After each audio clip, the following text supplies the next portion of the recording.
Hello everyone and welcome to Group 6X's presentation. Today we're going to be discussing the impact that syringe exchanges have on bloodborne disease transmission and public health. Three of the most common bloodborne diseases in the world are HIV, HBV, and HCV. And although these bloodborne diseases can be transmitted in a variety of different ways, today we're primarily going to be focusing on how these bloodborne diseases are transmitted specifically amongst IV drug users. And so within this population of IV drug users, the bloodborne diseases are typically transmitted through the sharing of unsanitary needles. And IV drug users are more than 4 times more likely to contract a bloodborne disease than the average person who does not use IV drugs. And if you look at the chart to your left here, for patients with hepatitis C specifically, more than half of these patients ended up contracting hepatitis C from using an IV drug product rather than all of the other sources of infection mentioned.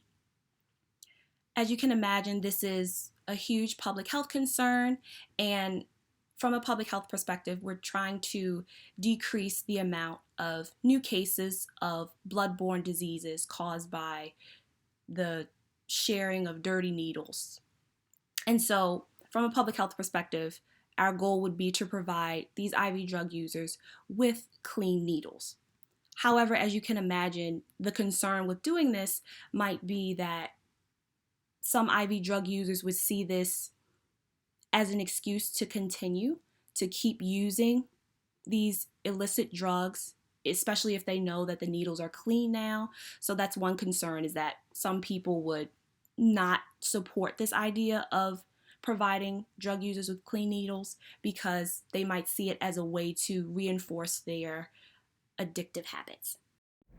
Syringe exchange programs are community-based programs that provide access to sterile needles and syringes, facilitate safe disposal of used syringes, and provide and link other important services and programs such as referral to substance use disorder treatment, screening and treatment for bloodborne diseases, vaccinations, and much more.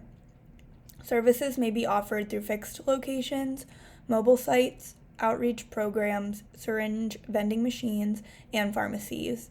The goal of these programs is to provide 24/7 access to clean syringes. Syringe exchange programs are not a new idea.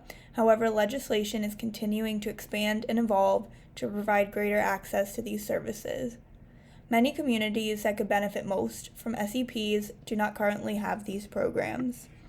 As we can see by the map on the right-hand side, the areas in orange are areas that have syringe exchange programs currently, and the areas in yellow below are areas that could benefit most from these services.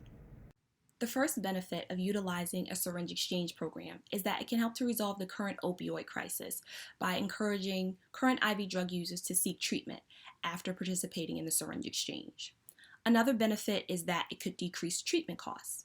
However, some of the consequences of not providing greater access to syringe exchange programs is that there'd be a higher risk of individuals being co-infected with multiple bloodborne diseases, which would lead to more multi-drug resistant organisms, more antibiotic resistance, and likewise higher treatment costs. There'd also be a higher likelihood of transmission of bloodborne diseases to healthcare professionals through accidental needle sticks.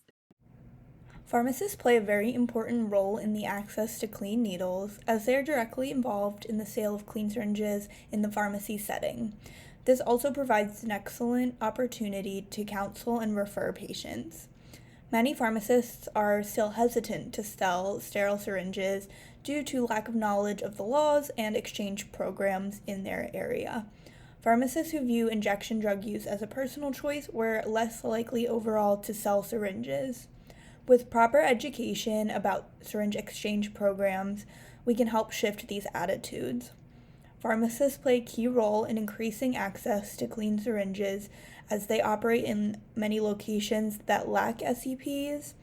They have increased availability throughout different times of the day where SEPs may not be open, and it also may be more appealing for some IV drug users to go into the pharmacy rather than going to an SEP.